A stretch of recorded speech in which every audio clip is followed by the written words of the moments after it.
We keep telling this government to stop playing with young people. So the rationale behind the introduction of free primary education by the late former president Mwai Kibaki, hiyo kwa economics inaitagwa fiscal policy. So fiscal policies, these are policies that are used by the government to drive the economy towards a desired direction. So hii ya Kibaki ya kuinvest in education, it is an expansionary fiscal policy, because sasa hiyo pesa yenye wewe kama mzazi ungetumia kulipia school fees, hiyo pesa unatumia to do other things in consumption and investment. Hizo ndio zi spa economic growth. Actually ndio the best. Juu pesa yenye ungepeleka pale una save, una invest kwa biashara nini, una create business opportunities na una get more money. So hiyo ndio rationale yenye iko hivyo. Na it is actually the best way to grow economy. Same na kuinvest in healthcare. So hizo ndio some of the ways that you never grow. So hii ingine mimi serikali sijui natupeleka aje. Juu vitu kama hizo ni common sense. Manze, citizens invest in education and healthcare. Citizens will lead better lives. They will lead better lives. Now watu hata complain. People will penda too naturally. You don't have to explain to them that the economy is heading in the right direction. They'll feel it. They will feel. Niko na swali. Do you think that what we are facing right now, is it just bad governance, or it's actually a deliberate destabilization of the economy so that they can consolidate power? I ask this because economy policy decisions, they are worsening and worsening by the day. Right now, we're having conversations about no more free, education. And yes, utaanza kuniambia wengine wanaweza afford kupeleka Brookhouse and whatever, but hiyo ni a very limited mindset, because population ile inatumia free education. Mimi mwenyewe am a product of free education. Most probably wewe mwenye uko TikTok size wewe ni product of free education. Now, ukirudi uangalie kumekuwa na lot of dismissal of public outcry. Tunalia taxes zinapanda, wanasema wametoa finance bill, and then somehow hizi vitu zina find their ways through change laws, etc. And I really wonder, is it that we are dealing with Moi all over again? Anataka tuzushe kidogo tutoke kwa barabara, kutoke consolidate power ama ni nini? Because I really don't get it, because it can't be just plain bad governance. Mimi naona ni kama ni proper plan ya destabilize everything, so that either they can swoop in, either we get out tuende kwa streets kutoke something, and then they consolidate power militarily, ama kutakuwa na some ways after vitu zimeenda chini completely wakuja wajifanya ndio saviors of this freaking country. Angalia farming imeenda to shit. We are importing more than we produce by a very huge margin. In a way that hakuna hata tunaundaje pesa, kwa sababu at least tulikuwa tunaunda pesa through production industries, ndio hizo zimemalizwa zote. Everything is broken. Health iko broken. Watoi hawana vaccines. Mahosi hakuna pesa ya kulipa madoki. But somehow we still have 4 billion, 3 billion ya renovate state house, ya renovate residency ya DP. The lot of us is suffering, but two wankers wanaishi vizuri with renovations every financial year. We are budgeting for a lot of nonsensical things. We are budgeting for expenses like travel for these idiots, while hatuna reprieve in terms of farm inputs. Ndio hizo stories of VAT exempt na VAT, all that. Things that are supposed to be basically free, now we are going to pay. Do you really think that this is bad governance? Ama it's a deliberate destabilization of our economy so that some few individuals can actually consolidate power? Because I think it's the latter. Tumekisha cross bridge ya kukuwa we have bad leadership. Hii ni beyond bad leadership. This is way beyond bad leadership. Tukitaka kuomba tusaidiane kumfukuza huyu Kasongo. Mwai Kibaki alituachia masomo ya bure. Huyu Kasongo amesema kila mzazi alipe. Ndio tukue watu ya kumuomba yeye na kumpigia magoti. Ashindwe asishindwe.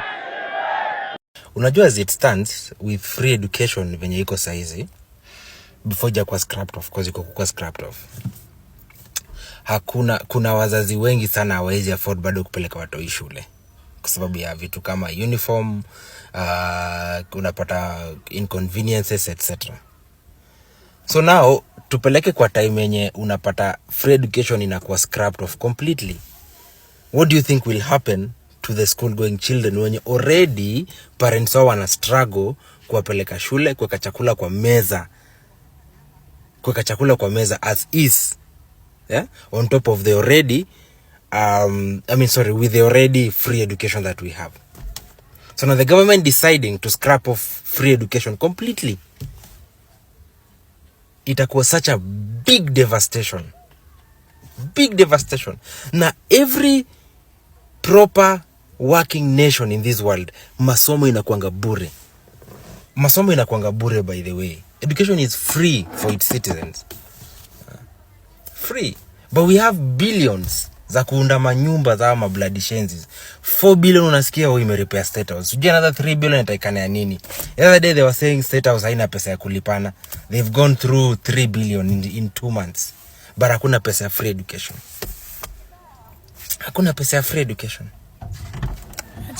Free education is the equalizer, but bursary is the divider, Madam Speaker. This motion is calling for free secondary education. The majority who have spoken have said that this country is ripe for free secondary education. I'm not calling for bursary to be put in one basket, then we start dishing out the way we are dishing it out, Madam Speaker. That is centralization, and that is taking it away from the village now and bringing it to Nairobi. No, I cannot support that, Madam Speaker. What I'm saying is, the money that you have for bursary, integrate it into the schools so that education can be free, Madam Speaker. And I want to demonstrate. I said MPs with 290 constituencies are giving 50 million per constituency. That's about 14.5 billion, Madam Speaker. Women reps are giving between 10 to 15 million per county. That is about 705 million. Governors are giving all the way up to 500 million. If you multiply that by 47 counties, Madam Speaker, that is about 23 billion, Madam Speaker. If you count what the ministry is giving as scholarship and bursary, if you count what the president is giving as bursary, if you count what the private corporates are giving the wings to fly, count all of them. I'm telling you, the money that is out there is more than 50 billion Kenya shillings, Madam Speaker. Divide that amount by 5 million students who are in secondary school today. Every student will get 10,000 Kenya shillings. Today they get 22,000. So that will be 32,000 more than required for education here in Kenya, Madam Speaker. So the answer lies here by putting all these bursaries and all the capitations and declaring secondary education free of charge. Senate is not fighting bursary. Senate is only saying, let's put this money in school and make education free. And we are not saying that counties should not give bursary. What we are telling counties, if we make education free, the monies the counties were paying for education, they will use it to make roads, they will use it to better the health care, they will use to pay better salaries to their people. Because education will be free. So that means you won't be taking 500 million and taking it to bursary, Madam Speaker. The time is now, and the time is ripe for us to give this country free secondary education, Madam Speaker. And just like Kibaki, who gave us free and compulsory primary education, President Ruto can now make it his legacy and give us free compulsory secondary education. Because this is what Kenya wants. The other thing I want to do in education is basic education. Article 53 is very clear that every child is entitled to free and compulsory education. Black and white. And a child is anybody under 18 years of age. They are entitled to free and compulsory education. That's why the focus will now face on the schools.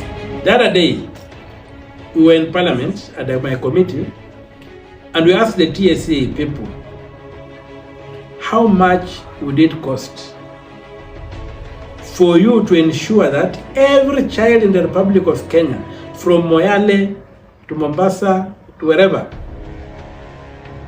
has the right access to a teacher, the teacher-student ratio or the teacher-people ratio? They came up with a figure of about 800 million or so. They added that kind of money.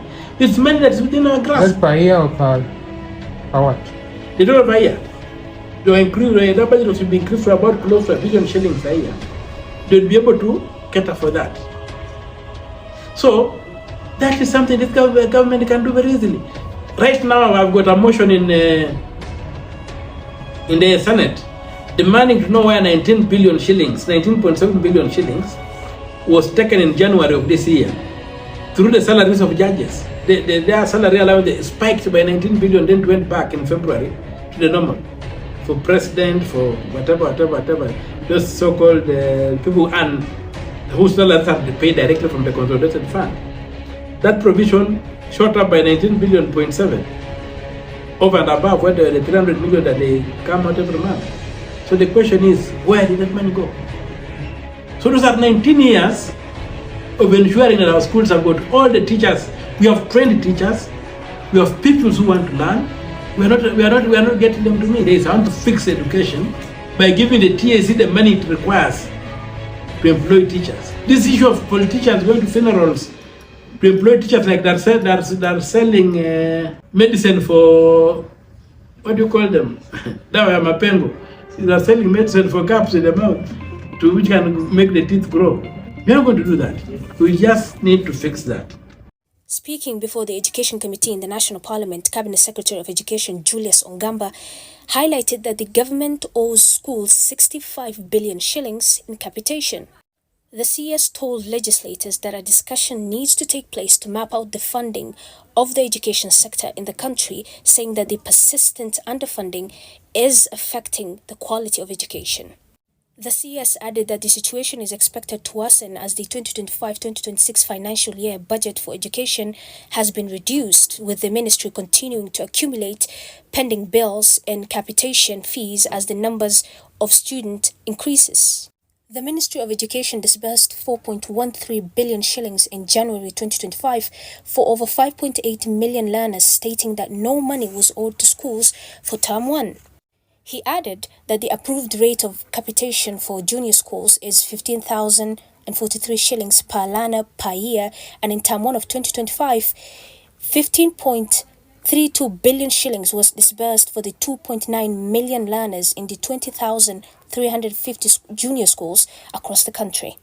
The CS revealed that only 28.8 million shillings was disbursed of the budgeted 36.4 billion shillings for the current financial year of 2024-2025. This means that the 3.2 million learners in secondary schools across the 9,513 schools received just 8,818 shillings of the 22,244 approved capitation per learner. The Education Committee Chairperson Julius Melly brought to question the government's ability to continue providing free education to learners. Article 53 of the Constitution states a free and compulsory education as one of the rights of a child in Kenya. The delays in releasing capitation funds leaves school heads unable to cater to the needs of learners, delegating the responsibility to the parents. This will put learners from poor backgrounds at a huge disadvantage, pushing them to prematurely leave school.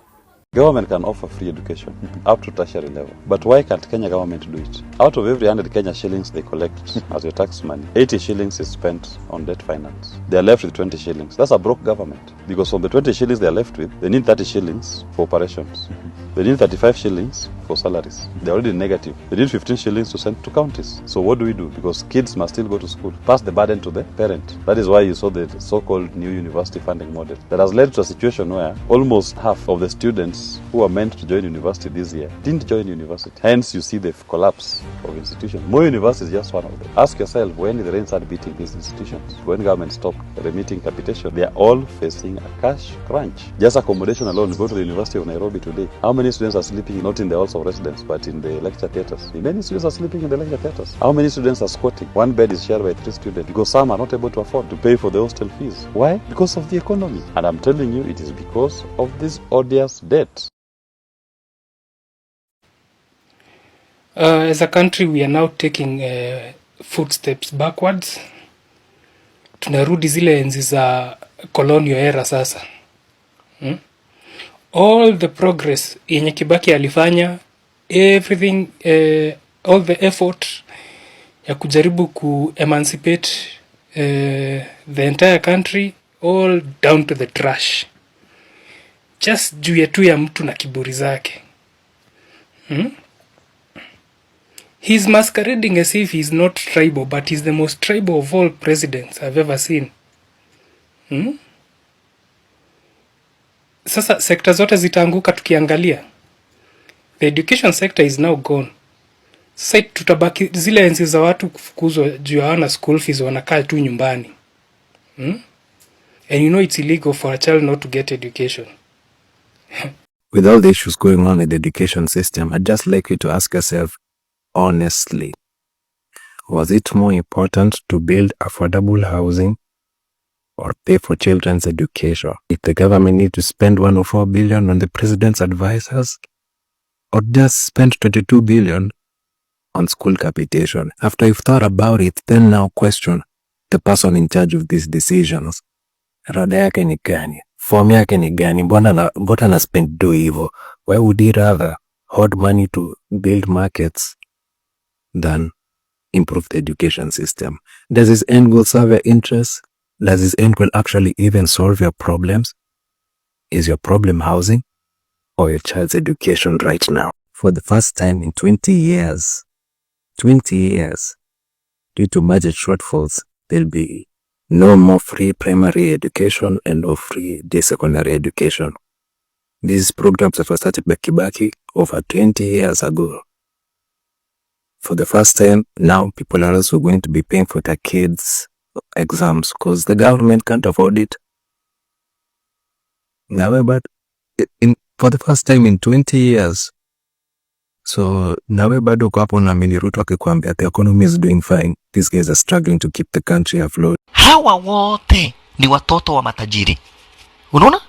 Hawa wote ni watoto wa matajiri. Na sio matajiri ati tajiri ako na nini na basi moja unafikiria ati ni tajiri. Hapana. Hawa ni watoto wa mabilionaires. Billionaires. Wazazi wao, mmoja wao tu anaweza kuja apatie Kenya mkopo wa pesa ya budget ya mwaka mzima. Wacheni tu mimi niseme na mapema. Ndio kama kuna list na andiko mniweke kwa list. I can't wait to reject Finance Bill 2025. I can't wait because I know it will be something absurd. It will be something mental. I can't wait. Mniweke kwa list jameni. List reject. And don't buy into the political rhetoric of trying to divide you into tribes. Yes. Our problems are not tribal. There's no Kikuyu problem, there's no Kalenjin problem, there's no Luo problem, there's no Somali problem.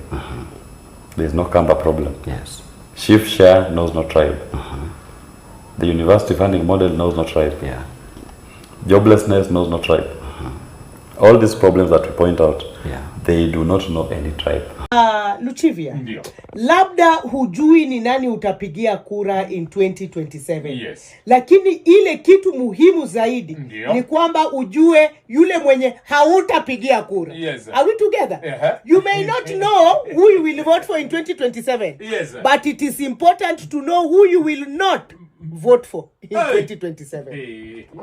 The best way for Kenyans to vote in 2027 is two ways. One, don't vote for anybody who did not deliver when it came to their manifesto. Number two, do not vote for anybody who had any previous corruption cases. For example, when it comes to Sakaja, the current Nairobi governor wants to run for a second term. Now, I will be damned if I vote for Sakaja considering just one part of the manifesto, which is roads. He said that he will fix roads and he will fix drainage and water will be distributed to different parts of Nairobi. He said this and he has not delivered. Nairobi to go 2025, we are almost at the half of the year and the roads are flooding insanely even if it rains just a little bit. So what logic would someone be using if they vote for Sakaja for the second time?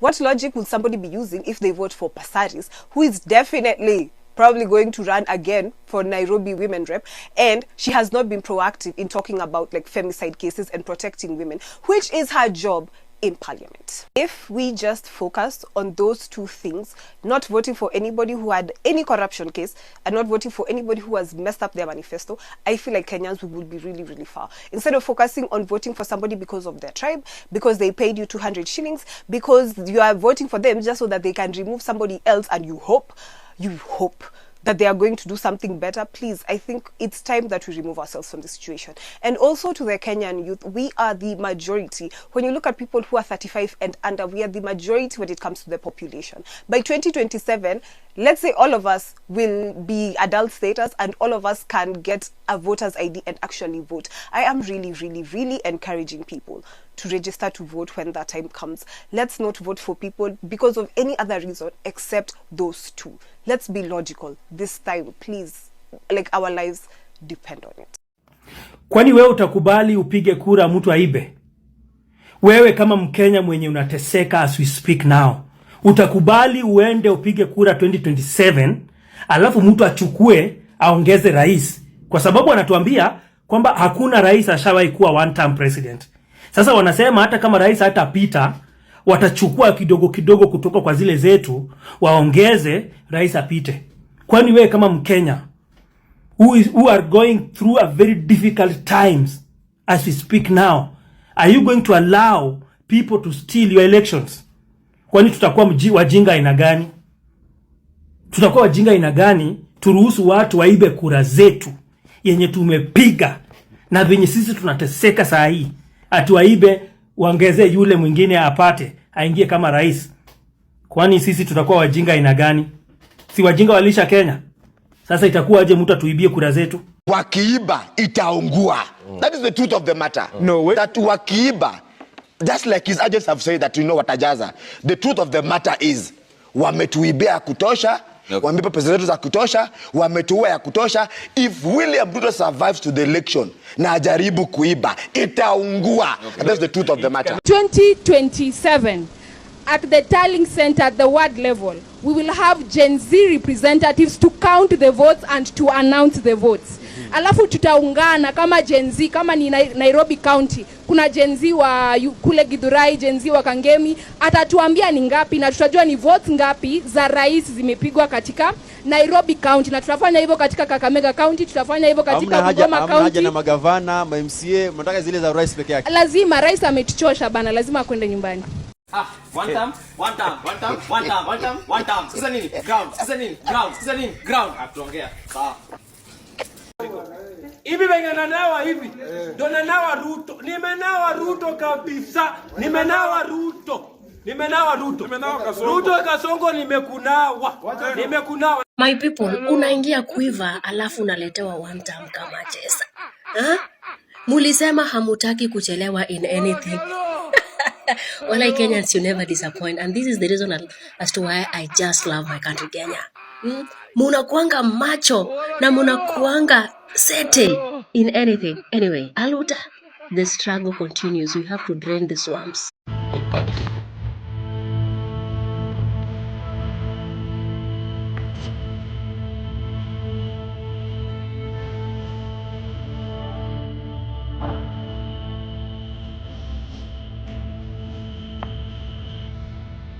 Ese moyo.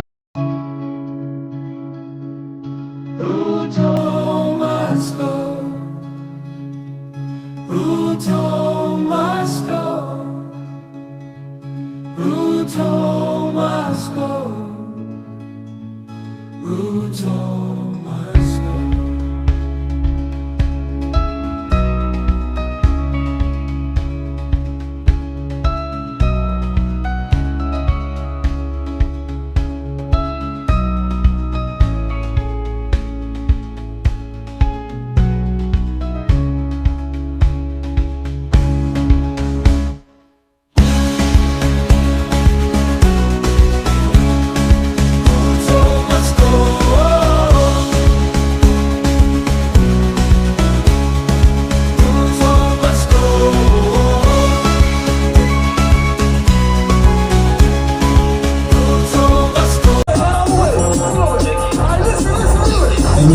enyewe Ruto must go. Enyewe Ruto must go. By the way, Ruto must go. Enyewe Ruto must go. Wash fire, Ruto must go. Enyewe Ruto must go. By the way, Ruto must go.